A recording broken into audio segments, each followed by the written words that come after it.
Thank you, everyone. I am so excited to be able to connect with each and every one of you during this very difficult time and also very challenging time. So before I get started, I'd like to share with you a personal story. I know this friend for many years. She's actually my best friend. And I know that she lost her grandpa during the Cultural Revolution, and she never saw him because he died in jail before she was born. She never knew the killing of the student protesters, actually during the 1989 Tiananmen Square massacre, which was 31 years ago. She's never seen Dalai Lama, but because Dalai Lama wanted to separate Tibet from the rest of China, she argued that he was a terrorist. And despite the fact that the Communist Party brought physical and spiritual suffering to her families, her grandparents, and her parents, she joined the Communist Party before she graduated from college, because she believed that without a party, there will be no new China. Sounds very interesting, ironic, and I have to say that that person was me about a decade ago. So ladies and gentlemen, I am honored to be here today to share with you my view on China, coronavirus, and where we go from here.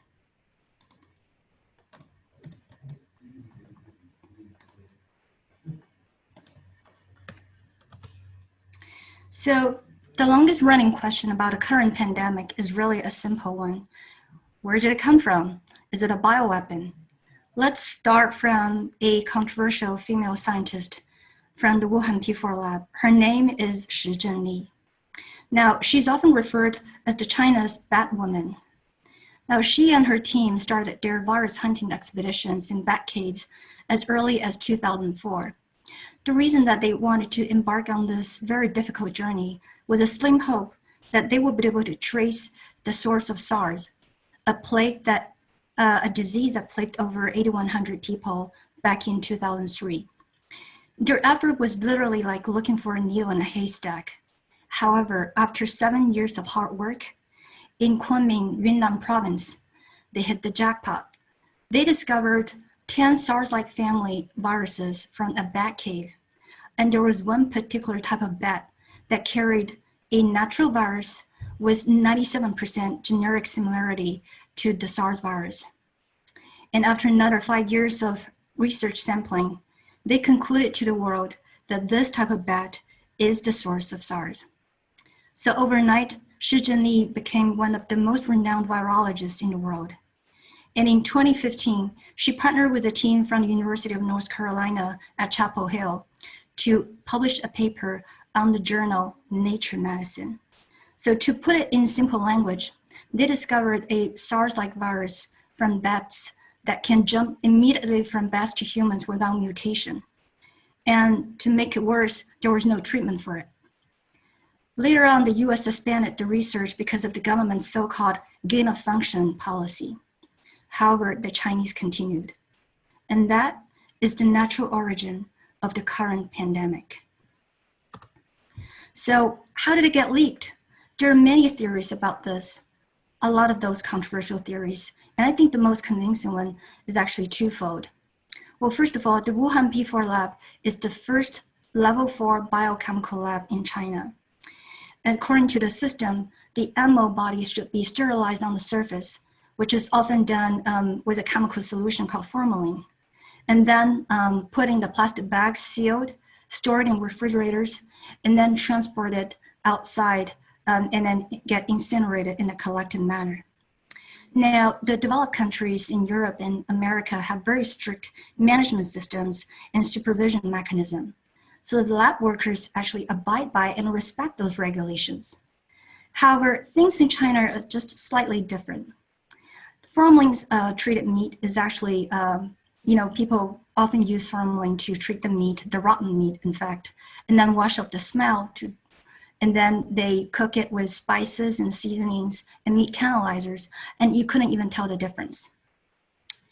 When I was a little kid, I remember I read horror stories of those formalin-treated meat in newspapers, and it seems to have become an unspoken rule for some vendors today. If you search formalin-treated meat from Baidu, which is like a Google-type search engine in China, you'll be able to receive over 46 pages of very relevant content. So that's a lot of coverage of that. So let's go back to the topic. Let's say, what if this animal carcass disposal contractor did not incinerate those dead bodies according to the regulations?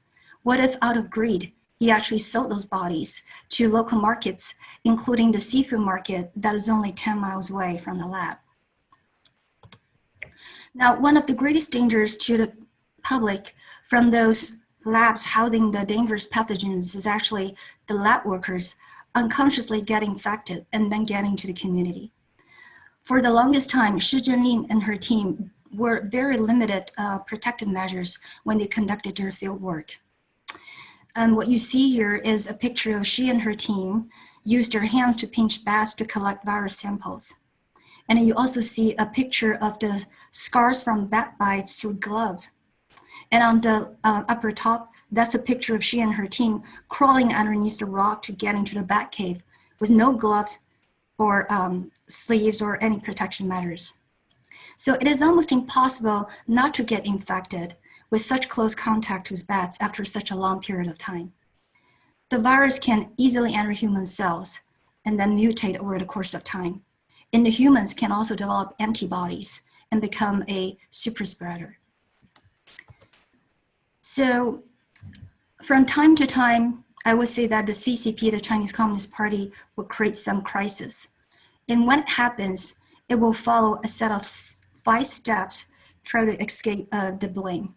So what you see here is cover up, crack down on critics, look for scapegoats, frame a foreign perpetrator, and then launch deception propaganda. Sounds familiar? Let's take a look at it. Here's the key timeline for some of the dates to show you the unprecedented cover-up, because we all know that the CCP failed to inform the public of the coronavirus danger for days, but very few of us understand the real magnitude of this. So on December 1st, the first patient was identified in Wuhan. Now bear in mind that he had no interaction history with the seafood market. And 4 weeks later, about 27th, the COVID-19 virus was discovered. A few days after that, on December 30th, Dr. Zhang Aifen, who was the director of the emergency department of Wuhan Central Hospital, saw the record of a patient. And as soon as she saw the word SARS, she circled it, took an image of it, and then sent it over to a doctor at another hospital in Wuhan. From there, it quickly spread throughout the medical circles, where it eventually reached the whistleblower, Dr. Li Wenliang, who happened to work at the same hospital as Dr. Zhang Aifen, but those two didn't know each other. And Li actually warned his former classmates via WeChat, and then that post was reposted many times in public. Now we all know what happened to Dr. Li Wenliang. He was summoned and admonished by the Wuhan police because of spreading the false information on the internet. And he later contracted the virus and died in early February at age 33. Interestingly, just 1 day before Li was punished, on January 2nd, there's online internal military documents revealed that the Naval University of Engineering in Wuhan, which is the first naval college of the CCP, started the internal crackdown, the lockdown. No outsiders were allowed to go to the campus, and the students and teachers must take temperature. Also on January 3rd, the same day that Li was punished, CCP gave its first briefing on the coronavirus to the US.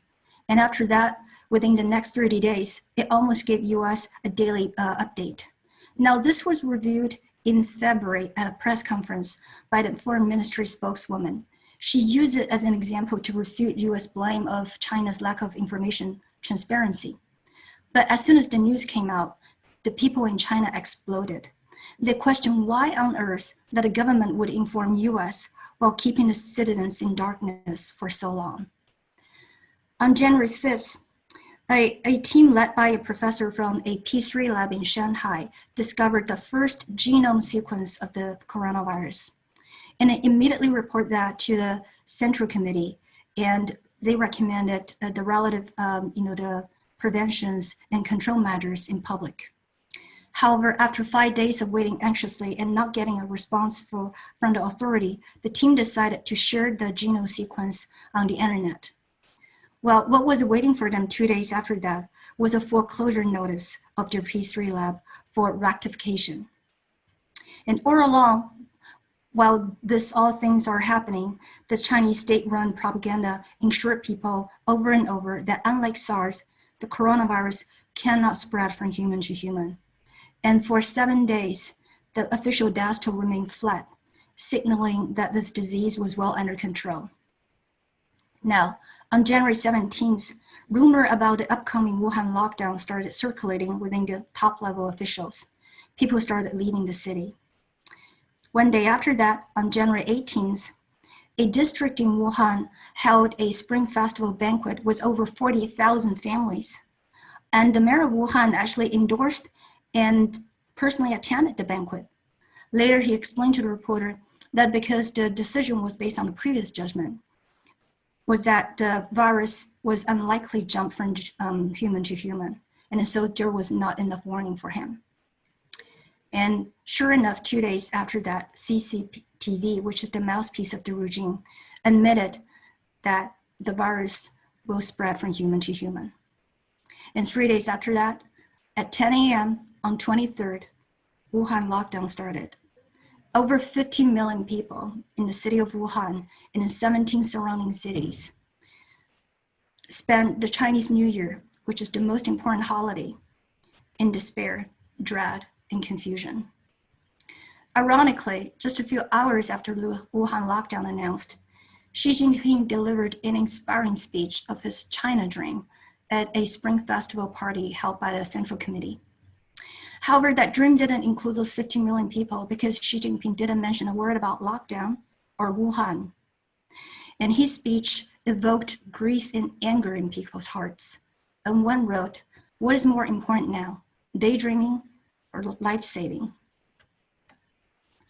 And so what I want to call out is that from the day that internal lockdown started in the Naval College to the day that the government admitted and then started the Wuhan lockdown, there was exactly 3 weeks. Think about it. I think the media talking about if we know a week before that, we can save probably 40 or 50% of lives. And if we know 3 weeks before that, 95% of the lives can be saved.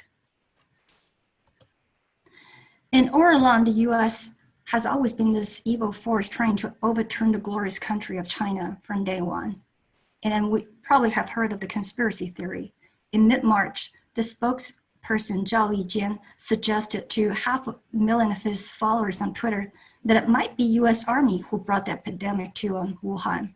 When asked whether his tweet represents the view of the Communist China, he said that the questions raised on my personal Twitter account are a response to US politicians' stigmatization of China, which also reflects the righteous anger of many Chinese people. And 7 days after that, Beijing's top coronavirus expert Zhong Nanshan echoed that COVID-19 indeed took place in China, in Wuhan, but it does not mean its source is in Wuhan. In my other talk about my personal journey, I mentioned the distinct characteristics of communism, which is brutality and deceit. And the CCP seems to have taken the propaganda campaign to new heights throughout this entire pandemic. And here are some of the tactics it uses over and over. The first one is diversion and whataboutism. 1 day before the state media, the Wuhan lockdown, the Chinese state media started reporting that the flu season had already killed 6,600 people in the United States. And the story quickly went viral and was picked up by many other media outlets. The fact of the matter is, the CDC estimate of the influenza-related deaths in the US includes those flu-related complication deaths. However, China does not. In fact, the study shows that China sees an average of 88,000 flu-related deaths on an annual basis. And during the peak time of the epidemic in Wuhan, there were many makeshift hospitals, and some of those had horrible conditions.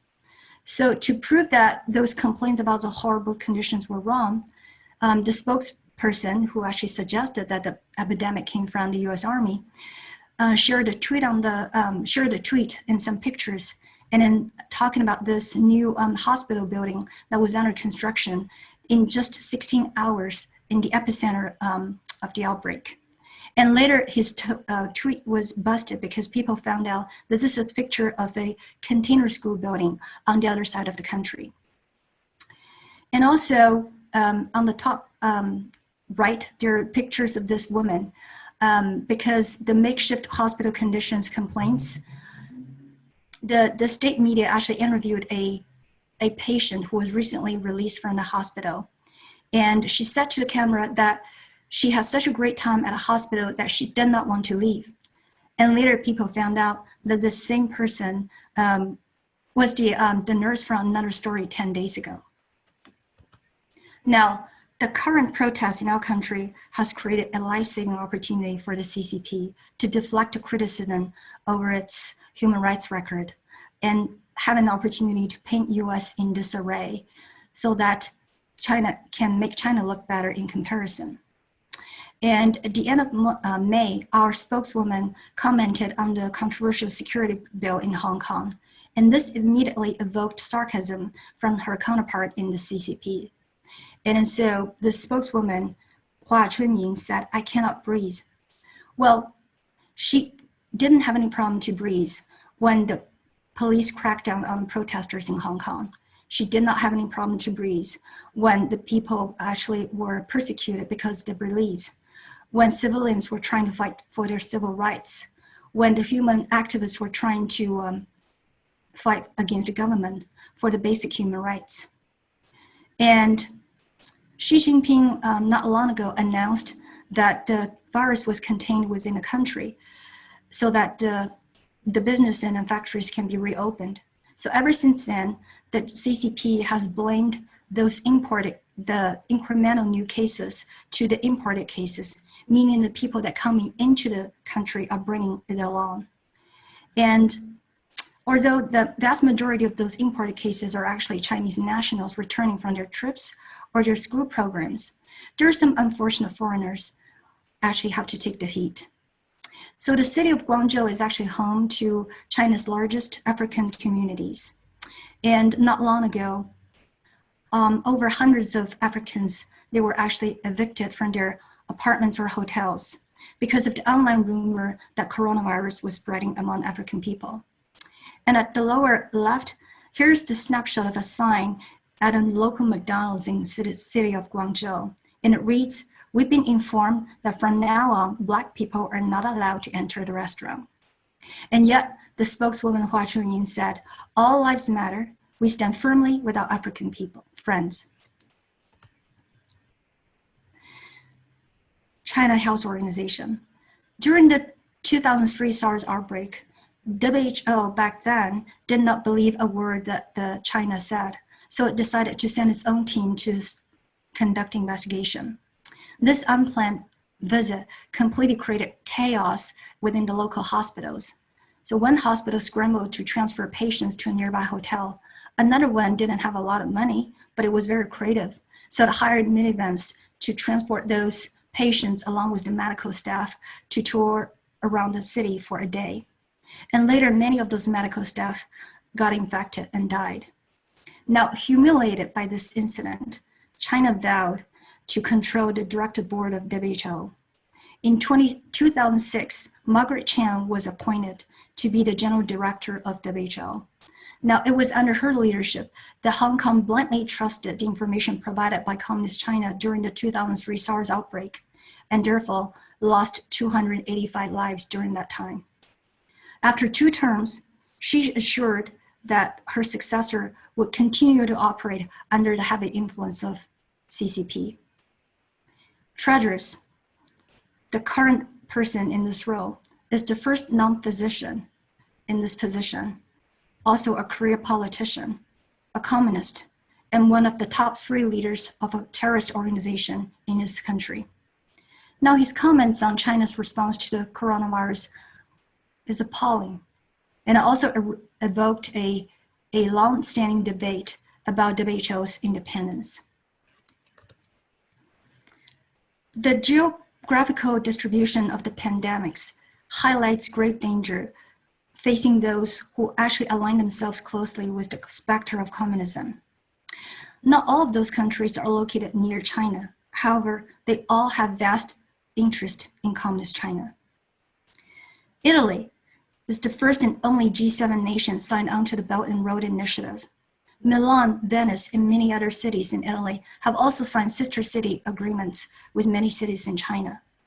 Spain was the first country to send a prime minister to communist China after Tiananmen Square massacre. And up till now, China, the CCP holds about 12% of the Spanish government bonds and has become the second largest creditor in the country. And last year, Spain cooperated with CCP to block Xinjiang performing arts from visiting the country. France was the first Western country to establish diplomatic relationship with CCP. The current president, Macron, once said that he himself is a Maoist. And the former prime minister of France was actually the one who helped to build Wuhan P4 lab. There are many regional governments in Germany are very pro-CCP. The country actually removed its security minister who opposes Huawei and encourages CCP to acquire many high-tech enterprises. The European headquarters of ZTE and Huawei are actually both in Germany. And we all know the Iranian regime has had long-standing strategic relationship with the communist China. What about South Korea? Over 1.4 million people in South Korea actually signed a petition asking for President Moon to be impeached. It reads that watching President Moon's response to the epidemic makes us believe that he's more of a president to China than to Korea. Japan actually tries to stay away from communist China. However, in this incident, it placed profit over prudence. With millions of people from mainland China travel to Japan for shopping and sightseeing, it was slow in response to close its borders. And last but not least, our country, the United States. CCP has long penetrated our government, think tanks, enterprises, and non-governmental organizations. Brookings institutions and other top think tanks have already become Huawei platforms. A large number of scholars, whether Chinese or Americans, have been bought by the Thousand Talents program. And many high-tech giants have cooperated with the CCP security and the regulatory branches and become its accomplices. And on Wall Street, too many financial predators helped CCP to join the WTO. And so many accounting firms, security firms, and investment banks helped China to cheat and enable over 1,000 Chinese companies to profit via IPOs in the United States. And in Morgan Stanley, there's a children's program that has already become a symbol of close relationship between Wall Street and the CCP elites. Now, what this tells us is that the current pandemic is a calamity that linked with CCP and 70 years of brutal rule. And as our country, our world has become increasingly interconnected. Any country, community, or organization that keeps close ties with the communist China will taste bitter fruits of that involvement. But there's still some great news.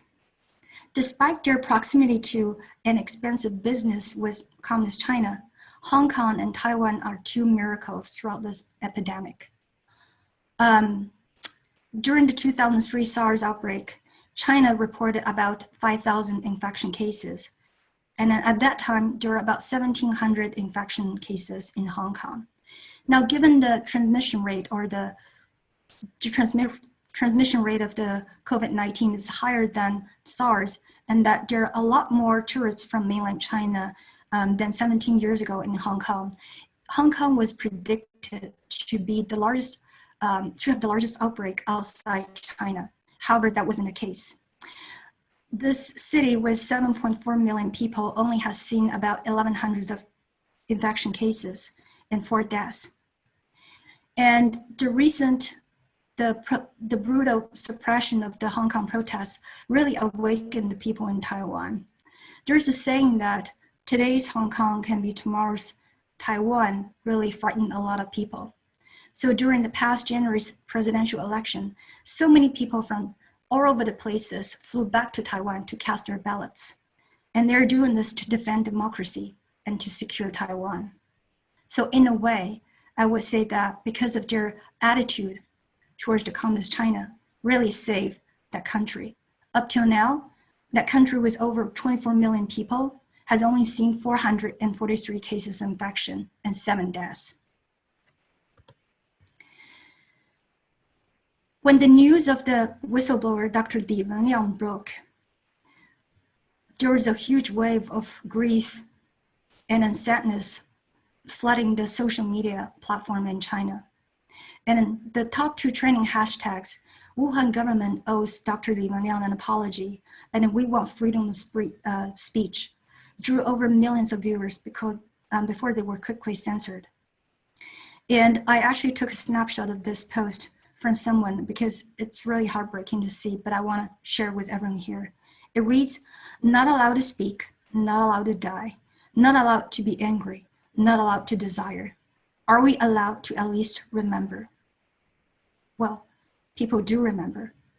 Because 1 month after that, when Dr. Zhang Aifen, the director of the emergency department of the Wuhan Central Hospital, the whistle giver, because she was the one who saw a patient's record, took a picture and then sent it to another doctor and started this whole whistleblowing movement. When she decided to break the silence, she told the People magazine in China, which is the Renwu magazine, she said that if I know what was about to happen, I would have told everyone about it anywhere I go. Well, her story was quickly deleted after being published just within hours. However, this time, the internet users in China came up with different ways to preserve that story and ensure in different formats on different platforms in a defiance mode to the censors. And some wrote the story backwards, some used Morse code, some used emoji, some used Asian Chinese characters. And they were racing with the censor because as each version of those stories being deleted, new versions are created and on a growing number of platforms. And this is a way to preserve the truth. And here are some of those heroes in China that have actually risked their lives to awaken their fellow citizens. On the top left, this person said that the communist society is worse than hell. And what I didn't put it here was that because even the king of hell preserved people's right to tell the truth. And then the top right, this woman actually shot a video of herself during the Wuhan lockdown. And in that video, she shouted that, "Wake up, all China citizens." And I support people in Tibet, I support people in Taiwan, I support people everywhere, and I want communist China to go down in hell. And then on the lower bottom left, Chen Qiushi, he was a lawyer and a journalist. And before he disappeared, he didn't live in Wuhan. He took the last train to go into the city of Wuhan before the lockdown started because he wanted to report on the truth to bring that to his fellow citizens. And then the central left bottom, he was actually a college kid. Like me, he was a CCP supporter.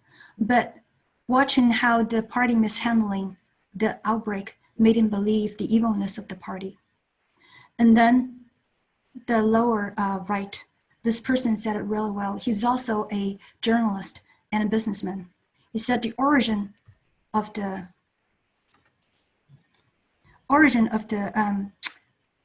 I couldn't see that.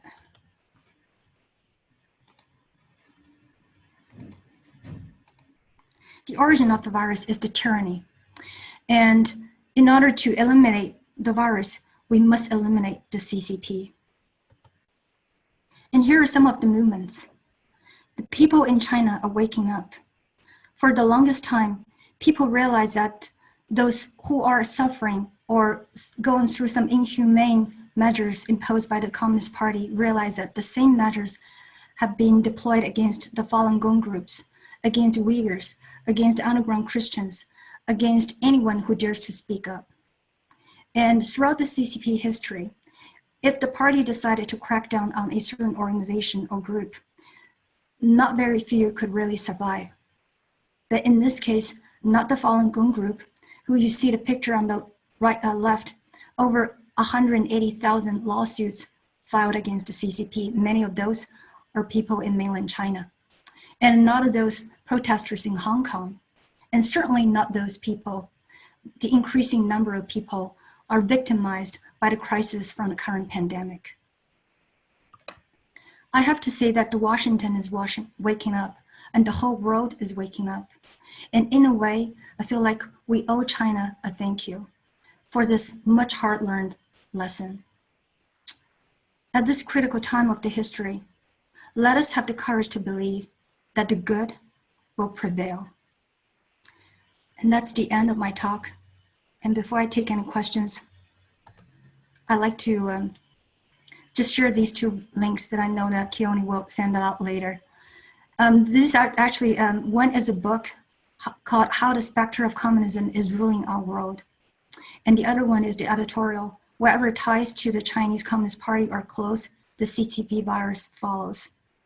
And I feel like for anyone who wants to know more about communism, wants to understand more about the logic behind communist China's handling of the current pandemic, you need to read that book to understand the true nature of communism. And only when we discern our enemy can we overcome our fear and triumph. Thank you. Thank you, June. That was really wonderful. Hi, everybody. I'm Erica Amirati, and I'll be hosting the Q&A tonight. We have a nice list of questions, but before we start that, I'm curious on my own. June, it's very obvious that you're very humble about this, and I don't want to make this about you. There's probably over 200 people that are listening or have heard you and are listening to us right now on this webinar. And what was your personal journey without getting into any specifics? Was it all at once? Was it gradual? You were a member of the CCP? If you could just spend a few minutes discussing how you came to where you are today. I'm sure there'd be a lot of interest in that. Thank you, Erica. It was a very gradual transformation for me, but there was a tipping point. And I have to say that in my other talk that I shared with many people about my journey, I've been here for more than 20 years, but the first decade, I remained to be like one of those pro-CCP, the supporters. I even went into debate with my friend from Hong Kong over Taiwan's independence. And I didn't want to hear anything negative about the party.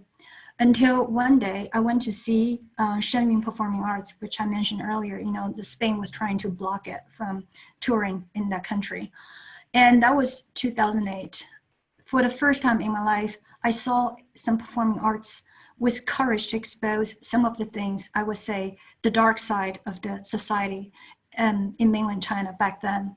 It opened my eyes to what was possible because all along I heard one side of the story. And it was because it was so beautiful, so inspiring. And I didn't have any negative thoughts about that performing arts group, but it really intrigued me to start my research on communism. So as I walked out of the theater that day, I decided to do some research on my own to figure out who was lying, whether the government or that performing arts group. And luckily, this whole transformation happened when I was here in the United States. I had access to internet. There was no censorship or anything. So I tell people that my personal transformation is like peeling an onion, because every time when I remove a layer of lies, I start to cry because I felt really devastated and betrayed. How could it be that this glorious government, does know without Communist China, there was no new China, that kind of the thing. How could it be that a government could really create so many, I don't know how to put it back then, but tragedies and lies to billions of its people, including myself. Now, what really outraged me was when I finally found out the truth about the 1989 Tiananmen Square massacre, because I was in China back then, and I was told that the students actually killed soldiers, and there was no massacre at all. The government was the victim. So when I finally found out what really happened, and when I saw that Tankman picture, I started bawling. I couldn't control myself. And that was, I would say, the final part for me to move myself away from the CCP and say, this is it. And starting from then on, I became an American citizen, and I started fighting for the liberty, freedom for this country that I call home, and start helping people to understand the nature of communism. Thank you. I think it was a nice overview. And not that in your role you need to be an expert in medical things that are happening in China, but there is an interesting question. Did you have an idea of the range of deaths in China caused by the viruses? I think I'd read anecdotally that, of course, the Chinese government, communist Chinese government, wants to suppress that. But if you take a survey of the sort of the cell phone pings over time, that there's been a huge reduction. And I thought that was an interesting maybe little point into how can we figure it out, or how are they being underreported? Do you have any idea of how many people have died? There are many evidence to point out. At least you should multiply that number, whatever the official number, by from anywhere from 10 to 50 or even to 80. And what I can say is, just within the city of Wuhan, when those cremation centers started allowing people to get those urns, of those ashes of their beloved ones, on a daily basis, each cremation center handed out over 5,000 of urns. And they did this probably for a week or two. And then there are, I forgot how many cremation centers, but probably 10 of those. So you can just do the math and figure out at least how many people died. And there are also many other people died, definitely related to COVID-19, but the government would never admit. People actually committed suicide. People actually died because the government actually locked down their homes and wouldn't let them go out. They literally starved to death. People would die from depression. People would die from other medical complications because they were deprived of the right of going to hospitals to get treated. And there's just so many stories in Wuhan and throughout the country. And then so there's another theory about a cell phone, like you said earlier, about, they did the research on the top 3 cellular carriers in China from January till March, and then they compared that number with the number of last year, and they saw a huge reduction of the subscribers. And that number is astonishing. It's about 20 million, I think. It was huge. I was surprised when I saw it. So I'm glad that you had heard of that as well. Sort of along those lines, do you have? Ask that, June, may I ask you to stop sharing your slides so that we could see more of you? Okay. Thanks, Jane. There you are. Sort of along those lines of the virus, do you have an opinion that it's a bioweapon or a lab accident? Not that it even matters, is my own view, but I was right. So my view, if you ask me, I think it was a lab accident, but the reason that was in the lab was for the bioweapon development purpose. But I don't think it's ready, and unfortunately, it leaked. And then I explained previously that it was through the lab workers who unconsciously got infected, right? And then they didn't know. Because there are so many evidence to show that December 1st, that patient was not patient 0. At least 2 or 3 months ago, people started seeing, the different hospitals, they started seeing people like with coughs and sneezes and all that. And then they noticed that online search for cough and sneeze, and then that just suddenly spiked just to a few months before that, December 1st. Yeah. And my comment was that it almost doesn't matter. What I found interesting is the most, I think, a negative comment you can make about it is that people in Wuhan could fly anywhere they wanted in the world except other places in China. And I can't think of a benign interpretation for that rule. And I think most people on the call can't either. So that's my editorial comment. But moving away from the virus, maybe to education, there's a series of questions that deal with what's happening in this country, maybe not now, but up until the pandemic, there were, we believe, forces, I think, in the U.S. educational system, especially at college level. China's the future, that's the way to go, they have all the answers. So if you'd like to comment a little bit on education in China or the U.S. or both. The education in China and in U.S. Well, first of all, I have to tell you that education in the U.S. is definitely better than the education in China. And that's why so many Chinese, the CCP elites, send their kids to the United States, and including the government sending some spies. I'm talking about those 3,000 students that recently, went back home because Trump's administration's new policy on that.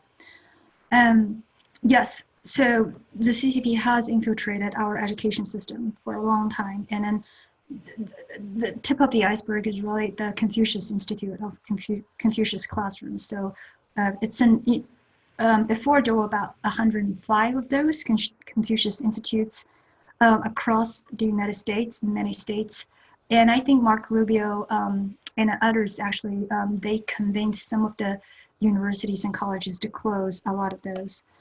We still have quite a few left, but I read an article, I think Jane, you shared with me, that even now the college kids, whether they're Democrats or Republicans, the college kids in our country actually are urging our politicians to consider ending and closing all those Confucius institutes. So I feel like more people are awakening to the fact that those institutes are pseudo schools, and their whole purpose is really to spy on us and then do infiltration, because their task books is filled with the selective view of China, and then excluding the sensitive topics such as Tibet, such as Falun Gong, such as Tiananmen Square massacre. So there are a lot of taboos, those textbooks purposely void, and then their teachers are literally spies because they got trained in China, and then they're here to figure out a way to use this soft power to infiltrate our kids, our young generation, influence our young generation, but at the same time, collect information that a government wants. So education system, I would say, I think with more people awakened here, we definitely can clean up our universities and colleges. And you look at the recent case to Harvard, right? That person was arrested because his involvement in the Thousand Talents program. I feel like with the stronger and stronger policy from the Trump administration, and more universities and colleges have to really look at, their policies and administration and, whatever the way of doing business up till now, and really reflect on that and make change. Good answer.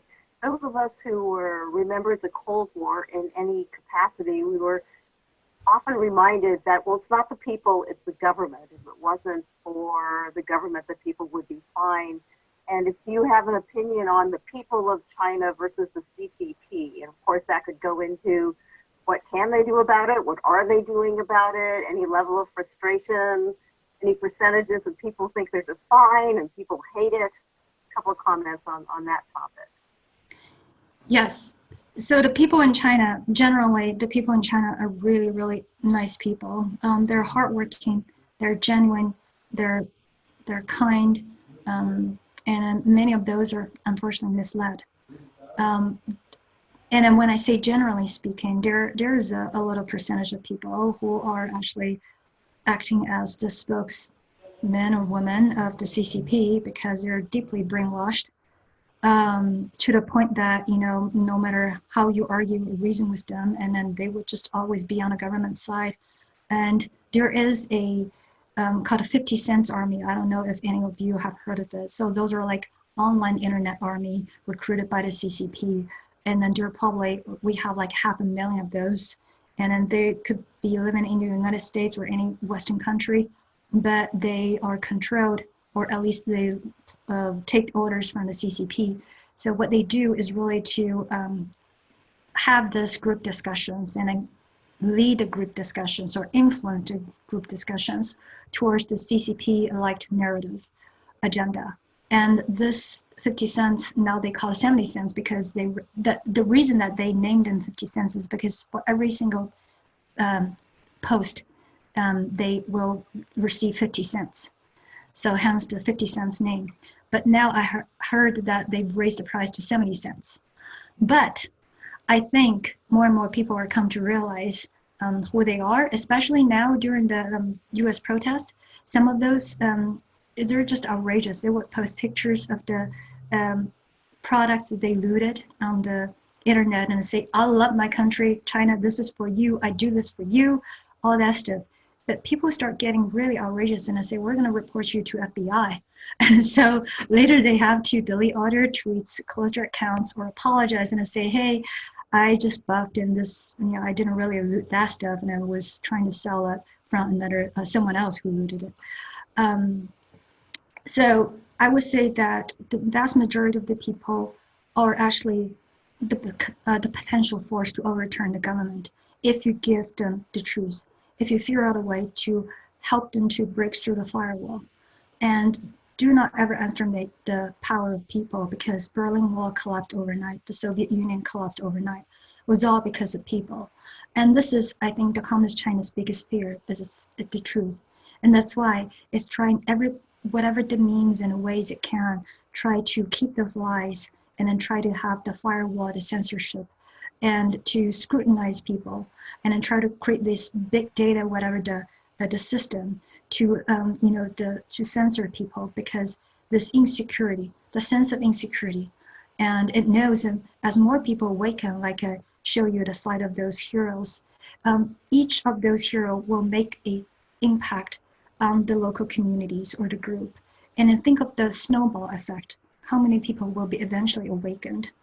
And so this is a movement that is not stoppable, but certainly if we or everyone else in the free world can lend a hand, we can help to accelerate that movement.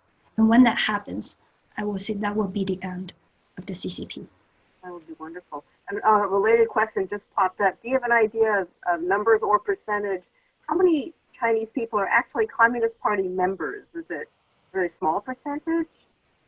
Very small percentage, I think about 8%, but there's also 2 affiliated organizations before the Communist Party. Like when I joined, when I entered elementary school, I wear a red scarf. So that is a different organization. That is kind of the step 1. And then step 2 is when you go to middle schools, and then you actually join another organization, and that's step 2. And then finally, when you join the Communist Party, that's step 3. So those 3 are all interrelated. And so when you say the Communist Party, kind of the force, I'm not just talking about the party member itself, I'm talking about those foundation groups that, and then everyone, interestingly, everyone has to join those groups. If you don't, then you'll be in trouble for sure. You're bound to have tons of trouble, and then you might not be able to continue your education. Just on a personal aside, over the weekend, my husband and I watched the movie One Child Nation that talks about the incredible propaganda and how it's very hard to avoid that. Well, jumping over to American politics, there's a question if you have any thoughts on President Trump's approach to communist China. At one side, he takes a very tough stand, which we all like, and then he'll give high praises to Chairman Xi. Do you have any insight on that, or if you choose to comment at all? That was his old style. Trump is a very successful businessman, so he likes to do the carrot and stick kind of the strategy. And he would say, yeah, you could tell that he probably really liked Xi Jinping, on a personal level, and they wanted to be befriended. But I think that was before COVID-19. And now after COVID-19, I think Trump has completely changed. If you watch his speech recently, you'll come to realize that this has changed Trump's attitude towards CCP, period. There's no soft spot in his heart for Xi Jinping or any whoever the character in China. All he wants to do is to separate US from China, is to actually sanction China. And I think that's the only way. Really, China is in deep trouble. I know that our media here hasn't really reported a lot on that, and probably people still have the illusion that it is still, on the rise. There's still a substantial threat to the United States. And what I can say is that is fading away. With tons of unemployment rate right now is skyrocketing in China. And so many people come to realize, because again, so this mishandling of the outbreak. People are not stupid. And there are some people are brainwashed, but most of the people are not stupid. They can pick truth from bits and pieces of information. Although right now they choose silence over stepping up or, against the authority, but that doesn't mean they do not know. And then so I would say that China is in deep trouble because the allies here in the Western world and trying to, fight against the Communist Party, and then Huawei is also, fading away. Um, it, it no longer has the same power to confront the United States. And interestingly, not long ago, we here celebrated SpaceX, the success launch of Dragon. And however, in China, the vice president of China encouraged people to start doing this personal business, like setting up the little booths on the streets to sell stuff in order to stimulate the economy. So there's a joke that, we're talking about USA 2020, SpaceX, and then China 2020, those little, what do you call those little economy, very rudimentary economy. It was like regressing 30 years. So it is in deep trouble. And on top of that, the top leadership does not align. And again, we don't hear that very often from the media here, but because I read those news every day from different sources. And then I watch how the message changes its tone from one day encouraging those type of economy to suddenly denounce it. And I know, the top leadership doesn't align. So there are many signs to show that, China is on the brink, communist China. Right, to do that. So this next question might be too personal, but do you have family back in China? And is there retribution? Well, thank you for asking that, because I know that you care about my safety. And what I can tell you is that I'm the only child, and my mom and dad are here with me. I do have relatives back in China, but I haven't been back for a long time.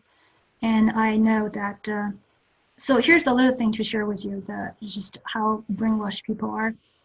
The reason that I really started following the COVID-19 from day one was because I have relatives in Wuhan. So when Wuhan lockdown started, I really cared about them, and then I tried to call them and to warn them and, all the stuff. But unfortunately, my relatives are the beneficiaries of the Communist Party, the policies, and they chose to turn a deaf ear to me, and then they wouldn't return my phone calls, and then they wouldn't believe what I told them. And so, and interestingly, this relative also, she's my aunt, and then her dad, my grandpa, like I said earlier, at the beginning of my talk, I never saw him because he died. So she lost her dad to the Communist Party during the Cultural Revolution, but she chooses to stick with the narrative of the Communist Party and to defend the narrative. It was just eye-opening. I have another question where the answer is pretty obvious, but just to hear you maybe articulate it. And we have a mainstream media here in this country that's very favorable to China and the WHO. Is it only money, or is it also, or maybe it's not that obvious now that I've just said it out loud, is it money or is it philosophy? And I think the WHO it's starting to turn a little bit based on what's happened with the pandemic, but I think for most of us in America, I think the WHO is this great pillar on the hill and can do no wrong, and clearly what's happened with what's happening with China and the mainstream media.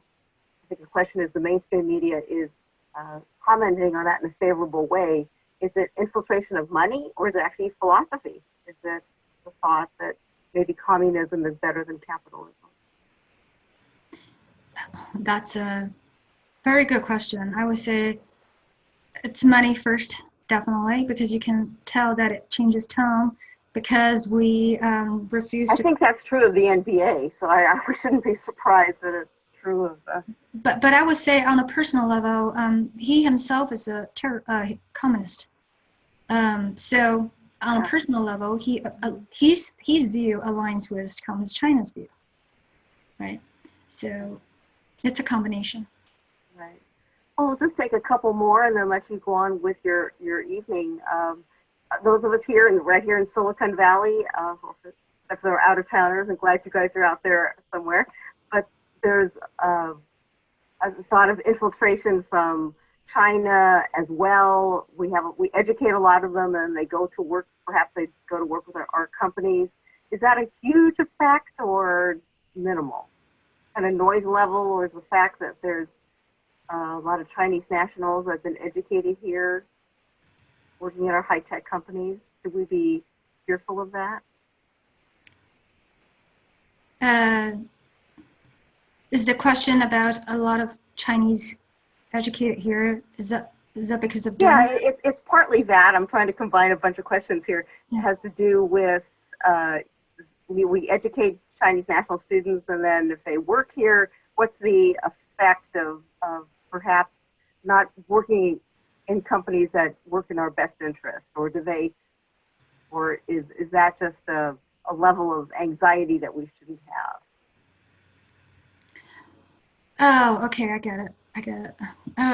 In Silicon Valley, wow, it's really hard to do. I'm not going to do the name calling, but I would have to tell you that almost none of those tech giants is immune. And when you talk about, their cooperation with the CCP, I think everyone is seeking profit. So if you wanted to completely stay out of that, I think it's almost impossible. In terms of, and in many of those companies, yeah, you will run into many Chinese nationals, right? They come here to receive the education, and then they get a work experience here, and then so naturally you have this very pro CCP kind of the culture here in Silicon Valley, whether it's the company policy level or the workforce level. But I would say that, well, just like we all choose to stay here in California to fight, you can choose stay to your ground and then start influencing the people around you.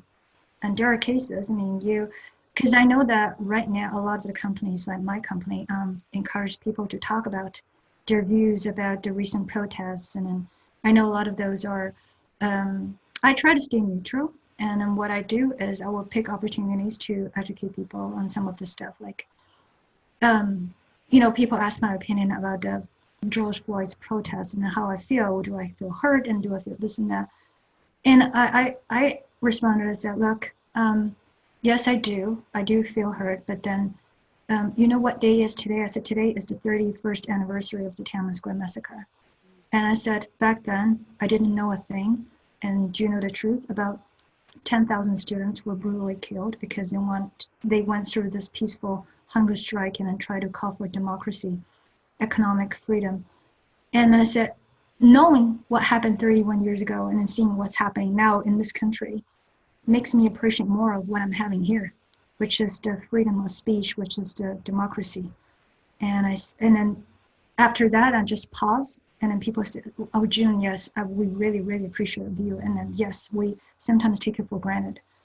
And so I would say that there are many ways for you to exercise your influence and kind of to start convincing people. And then inch by inch, and it's just, again, like why we stay in California, why we want to stick around and then fight for, what we believe. And there's a way for you to work for those companies and still stick to your ground and influence people around you.